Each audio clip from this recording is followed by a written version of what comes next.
Alright, so today we're here to show you how to roast your very own coffee beans at home using a popcorn popper. Now, before we get started, let's make sure we have everything we need. First, here's our hot air popcorn popper. You have to be careful which kind of popcorn popper you're using though. The way you can tell is by looking inside at the vents. This one has vents on the interior wall. That's important. What you don't want is a popcorn popper like this one, which has the vent at the bottom. The reason you don't want to use this one is because little pieces of the coffee bean can fall down into the vent and become a fire hazard. You definitely don't want that. Next, we need about half a cup of these green, unroasted coffee beans. We also want a big bowl like this to catch the chaff. Now, the chaff is that exterior wall of the coffee bean that flies off early on in the roasting process. You're also going to need a pan or a colander to cool the beans down quickly when they're done roasting. We prefer using a thick bottom pan like this one that really soaks up the heat.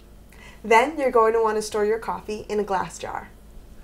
Now, before we get to roasting, we want to decide which type of roast we want. If you've only ever had a dark roast at, say, a Starbucks or from beans at a grocery store, I highly recommend at least trying a light roast to see if you like it. The light roast is really interesting. It doesn't have a weaker flavor, just less acidity. The acidity is that bitter taste that is often masked with cream and sugar. Now, the easiest way to tell where your roast is by listening to the cracks. The sound of the crack is similar to that made by popping popcorn. The first cracks you hear are the beans hitting the light roast. As you move past the light roast towards a medium roast, the frequency of cracking will die down. If you keep roasting for a couple more minutes, you'll hear a second round of cracks. These cracks will be a little bit quieter than the first round, but still audible. That's when you know you've hit a dark roast. You'll notice the beans are darker in color and a bit more oily.